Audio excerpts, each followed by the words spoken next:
In this video lecture, we want to spend a little time exploring time dilation and length contraction, which we introduced last week. And so here's the idea. We're going to do a little star tour here. Imagine a trip to a star 5 light years away. Okay, so if we could go there at the speed of light, it would take presumably 5 years to get there in a certain frame of reference, as we'll see here. So for our trip, we're going to assume that our velocity, so here's Earth, here's the star, sort of compressed together there, but the idea is that's 5 light years away.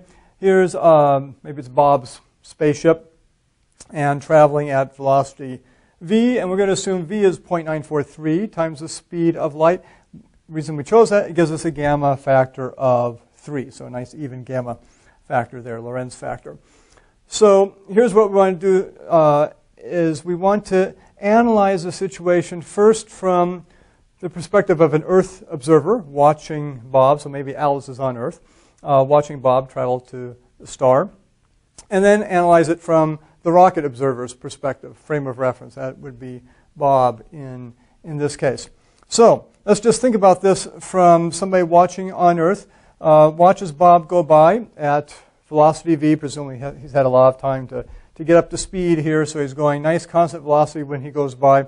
We also set up here, so again, imagine for the Earth frame of reference, it's really the Earth star frame of reference because they are stationary with respect to each other. So once again, we have to imagine a lattice of clocks going all along in the Earth star direction here, and all those would be synchronized in the Earth frame.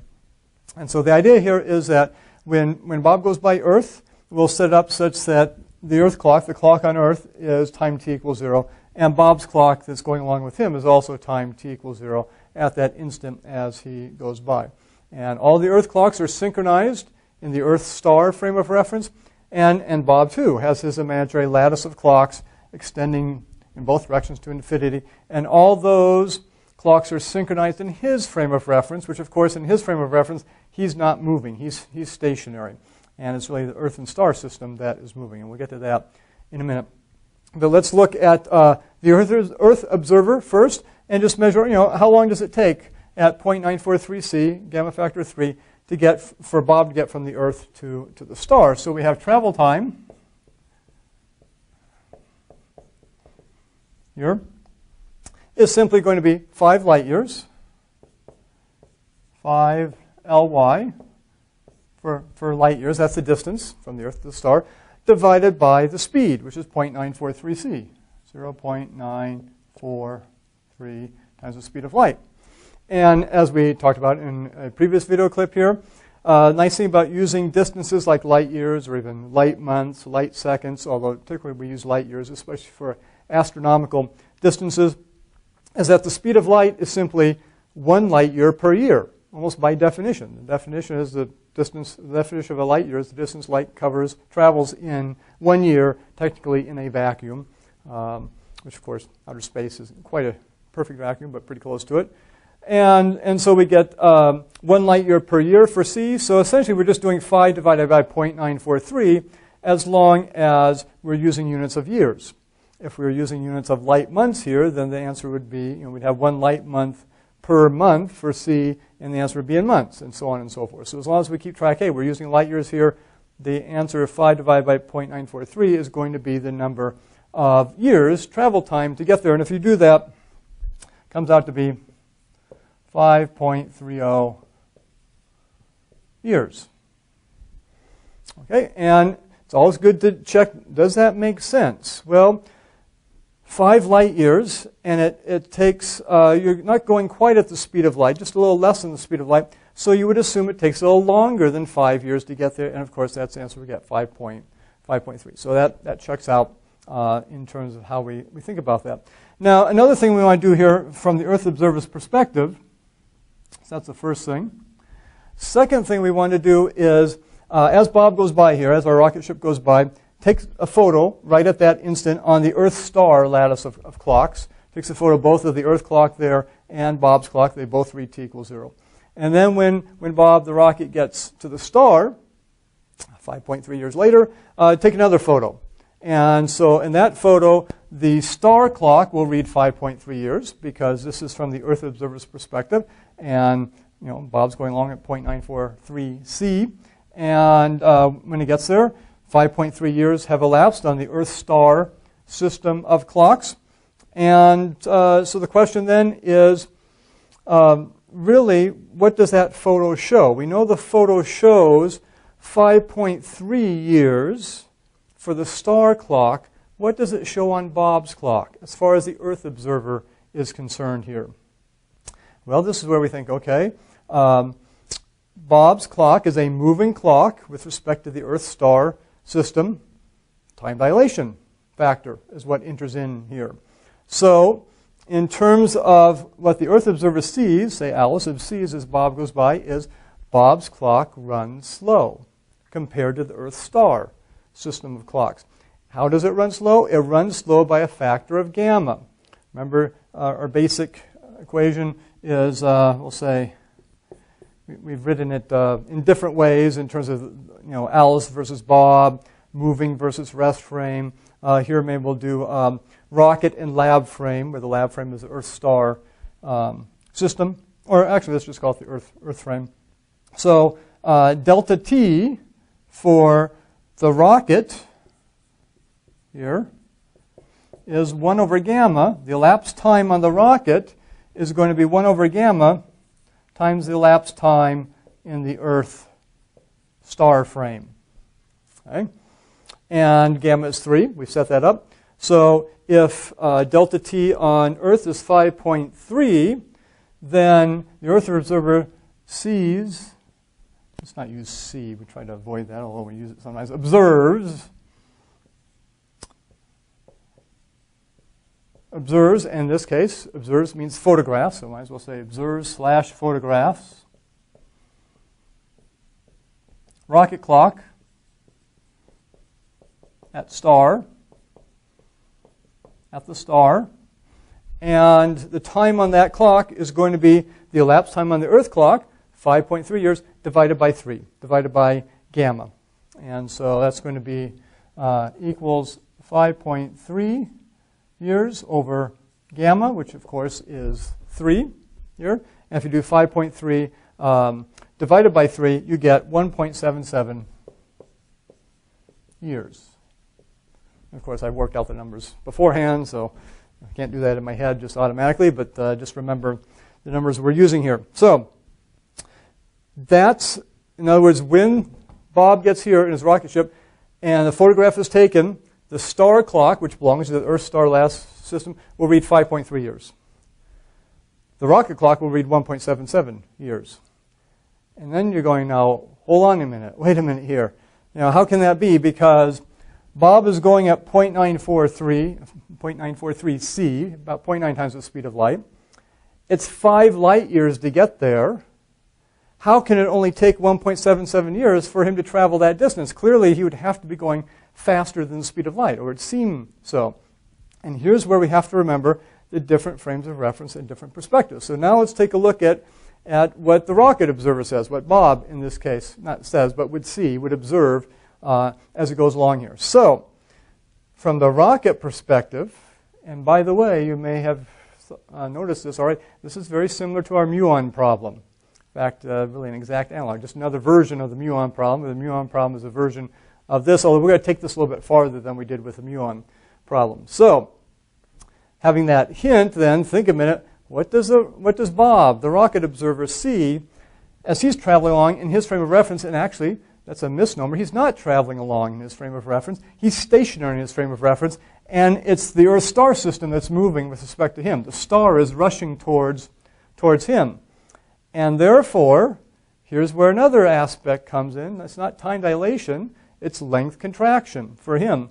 He observes, let me just back up. Clearly, when he gets here at the star and the photo is taken 1.77 years on his clock, he has to agree with that. He agrees, yes, absolutely, I can see the photograph there. Clearly it says 1.77 years. Clearly I can see in the Earth observer, in the Earth frame of reference, the clock for the star is 5.3 years. And to understand that discrepancy completely, it'll take a little while here, but for the moment, there's no disagreement about the photograph here. It's not like the number is wrong. This is what's on Bob's clock. This is what's on the star clock, the Earth star system clock at that point. So now we're going to switch from the Earth frame of reference to Bob's frame of reference and say, okay, what is he observing here? And so, again, the idea is he's stationary. It's the star that's rushing towards him. And so this distance here, essentially between the Earth and star, is contracted for him because that distance is moving toward him. Imagine if you had a rod there or something, you could connect the two, right? It moves that way. That length of that rod, or just the distance, length of the distance here between the Earth and star, that's going to be contracted to Bob because that's a moving frame of reference at really negative v going in that direction to him. And so what is that distance? So the rocket observer observes that the Earth-star distance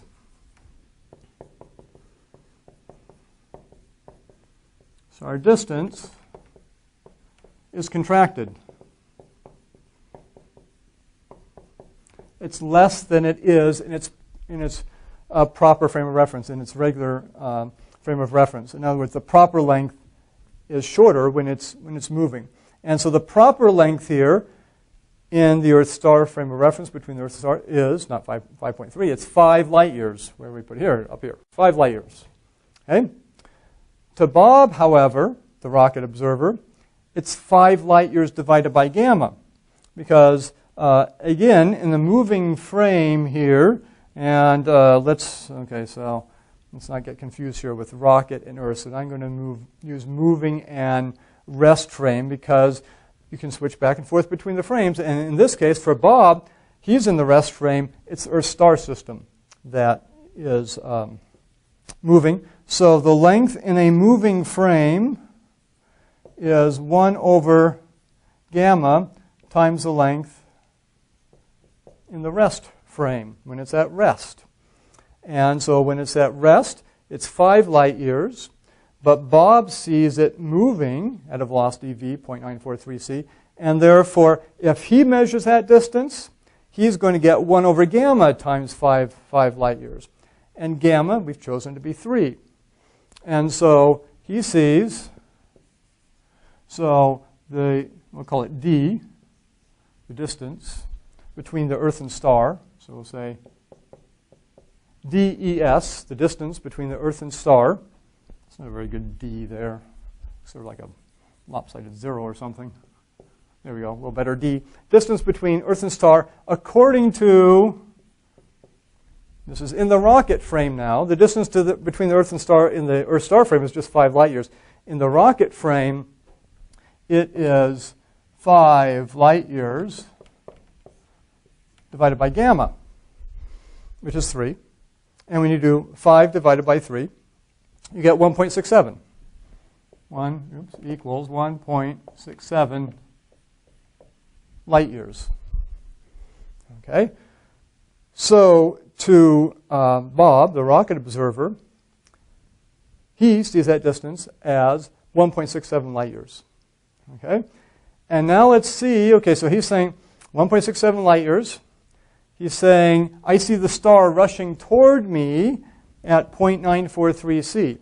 And by the way, a question that I think has come up in the discussion forums, and a very excellent question, actually, that we never quite addressed directly is, what if velocity changes? It seems length changes, time changes.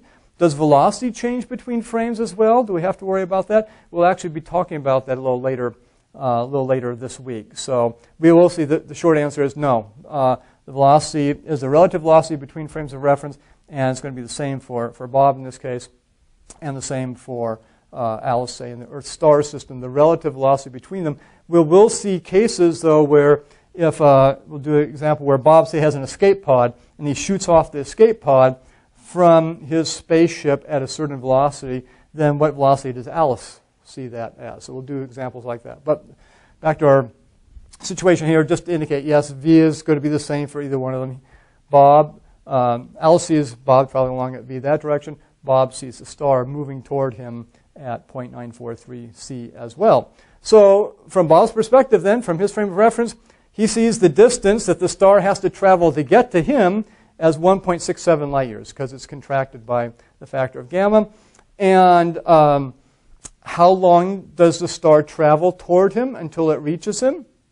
Well, it's the time on his clock, 1.77 years. We know that the star and Bob, the rocket, are in the same place when Bob's clock reads 1.77 years. And so what does that mean here? Does this connect with that? So let's think about this a minute. Distance the star has to travel to get to Bob, according to Bob, is 1.67 light years.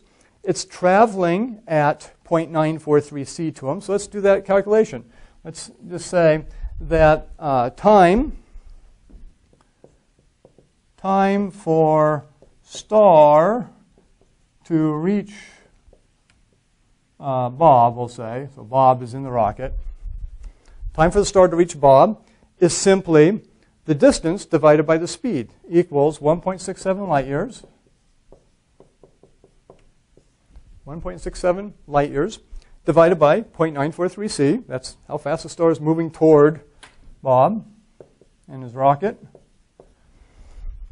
And again, we're doing c is 1 light year per year. So 1.67 divided by 0.943, the answer is going to be in light years. Do you know what you get?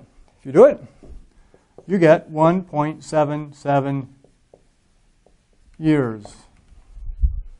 In other words, it's all consistent. Okay? So that from Bob's perspective, he sees the star rushing toward him at 0.943 c. He sees the distance the star has to travel as 1.67 light years. And he sees his clock tick for 1.77 years when the star reaches him. And the photo is taken at that point, and his clock says 1.77 years.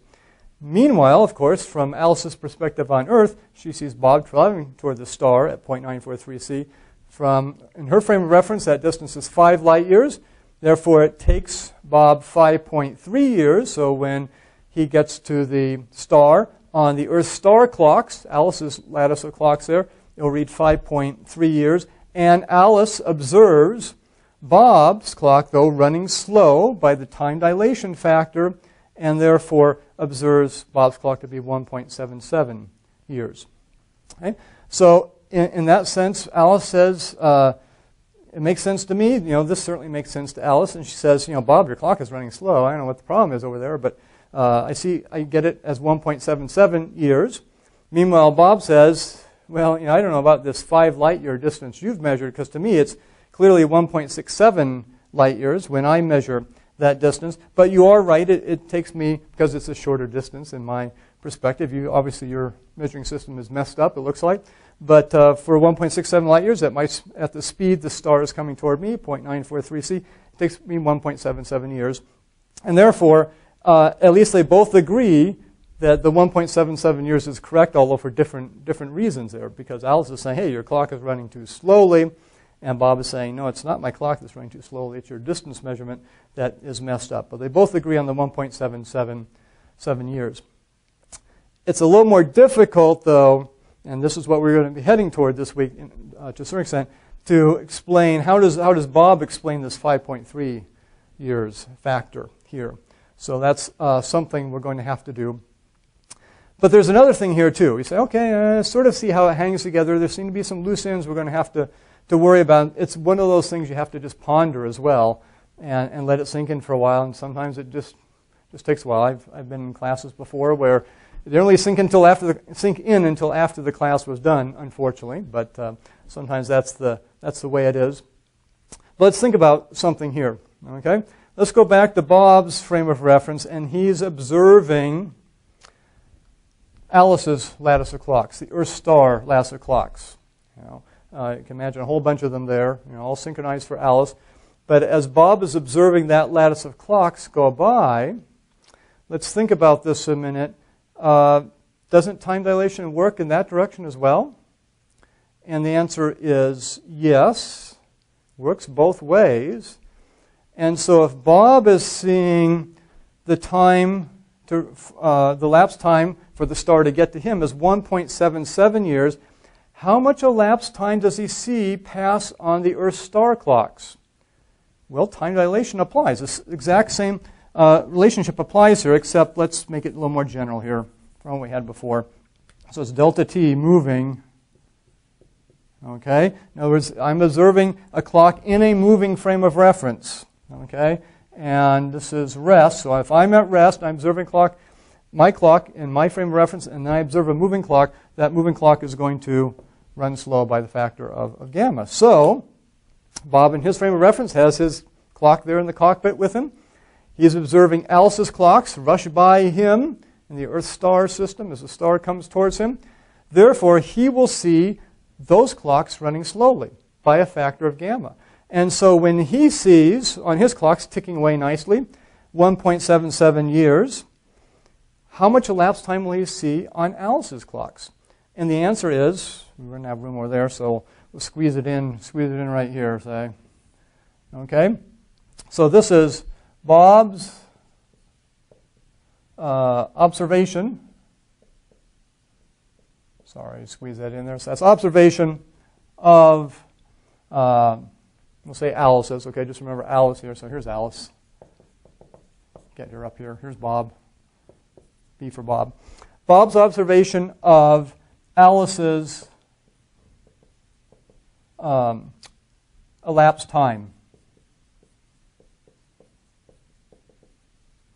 Okay, according to her clocks. It's going to be 1.77 years, because he's got his clock right there. It's ticking away nicely. When the star reaches him, yes, it's at they take the photograph. It's at 1.77 years. Her clock's at 5.3 years, but we're not going to worry about that for the moment. She thinks it's correct. He has other ideas about that. But what is the elapsed time from Earth to the star, or really the star getting to Bob here, that Bob sees on Alice's clocks? And it's 1.77, because that's the time on his clock. So it's 1.77 years divided by the gamma factor. It's always 1 over gamma here in this case, when we're going in that direction. So that's divided by gamma, which is 3.